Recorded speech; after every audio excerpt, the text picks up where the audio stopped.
First of all, we notice the sarcastic tone that God has as God is speaking in this particular monologue with Job. But under that sarcasm is a kind of playfulness, and I would argue we started to see glimpses of God's attachment and love and protectiveness that God has for the natural order. The second thing we notice is the ferocity of the language, that this is some of the most beautiful and powerful nature writing that we have, and it's something that I would encourage you to go and read. But the third thing is we also get a sense of how God sees, at least is this view from the book of Job, how God sees that human beings are not necessarily at the epicenter of everything, which we tend to think of ourselves. In this passage, it talks about how God allows the rain and all the things that nurture us to fall in the wilderness where there is no human being. And this is interesting. I mean, that doesn't seem like a very efficient or effective way of organizing the weather or the climate, does it? To have the rain fall in the wilderness. But this is an example of God's sheer generosity, the kind of outpouring of love, regardless of whether we're involved or not. It's not, God's love is not just for us, but God's love, or God's biophilia in a sense, is also contained in God's protectiveness of the natural world. We can see this in other places as well. Psalm 104, which is my favorite psalm, same sort of thing. The sarcastic tone here, though, as God is talking about the natural order, drops away. And the tenderness and the love that God has for all of creation becomes very clear. Here we have an image of the human social communities and the larger environmental, ecological communities of the Adamah, of the earth, of the third partner of the covenant in Noah. Here we see them in balance. There's descriptions of ships going to and fro on the water, and how the earth is robust and resilient and flourishes, so it sustains not only all life and the animals that are described in Psalm 104, but also human life as well. Now, this is an image that goes throughout the wisdom literature. You see this in the book of Ecclesiastes in terms of animals and all plant life and humans sharing the same fate. We come from the earth, Adamah, and we return to the same large earth community. Again, the Hebrew word Adamah. And this is something that is very much picked up as well in the prophets and so on, but I'm going to leave that for the next section. So I want to push on. So the next section has to do with our sense of what we might call our sense of loss, our sense of grief over what is happening to the earth. I'm not going to go into we don't have time to go into all the detail as to what we're losing. I think it suffices to say that there is not a single peer-reviewed article anywhere that I'm aware of that doesn't suggest that we, in every area of human life and the environment, are in substantial decline. It doesn't matter whether we're talking about climate change, pollution, what's happening to the water, the loss of agricultural land, all of these things, which means that we are handing to our children and grandchildren a substantially impoverished earth and planet and home than what we inherited when we were little. So the question here focuses in on our sense of loss. And here's the question. The question is, what difference does it make for you to know that that part of nature is being lost, perhaps eternally or irrevocably, which is what extinction is? Because not even God will bring back an extinct species, and certainly we won't be able to.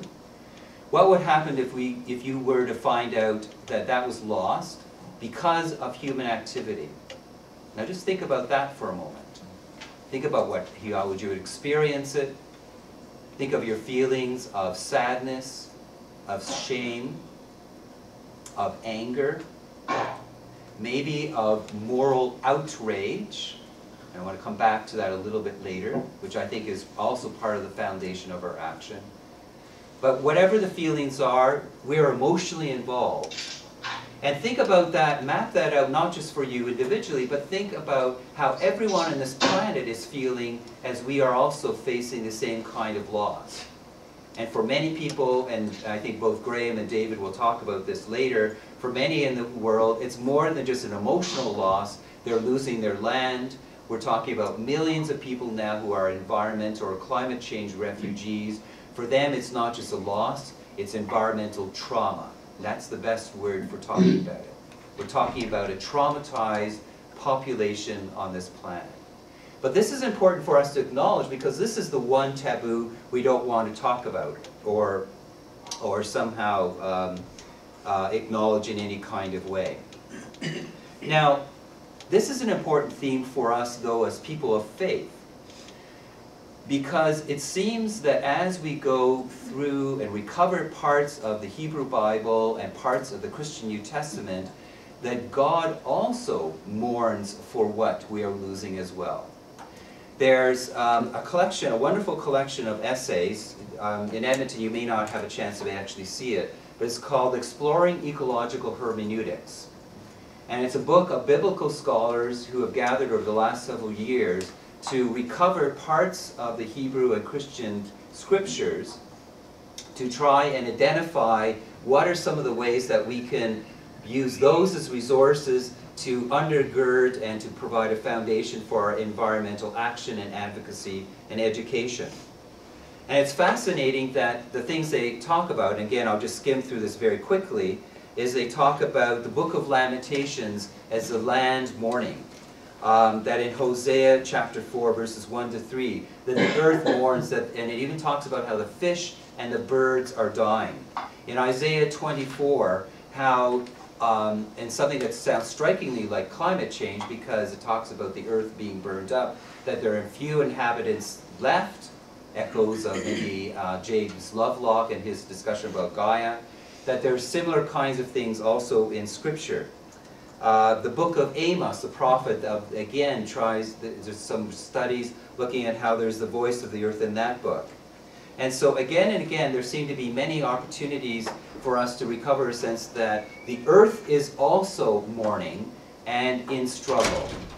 And so if we feel a sense of grief and loss, this is something that's shared not just with us, but it's something that we share also with the rest of the ecological community, and also, I would argue, that God also mourns, although that's a theological point that maybe someone either in Edmonton or here might want to engage with me about that. Okay, the next part is starting to, and this is the third of 4 parts, so you have a sense we're about halfway through, is to start to take our biophilia or biologic or biotic attachment and weave it into our important relationships. So here are some questions that are helpful. Who would be the least surprised that you feel this sense of loss about this part of nature? What stories could they tell us about you that would help us to understand why they would be surprised that you're so impassioned about protecting the planet as part of God's creation? What would they see you doing when you were younger that would have told them that nature was so much important to you? By the way, these are questions that are all in a short article, which if you don't have, I can send during the noon hours so you can have a copy of this, and people here already have a copy of this. I think the important part of this is that it's talking not only about our individual responses of our attachment to life and our attraction to life, but it now places it in the context of community.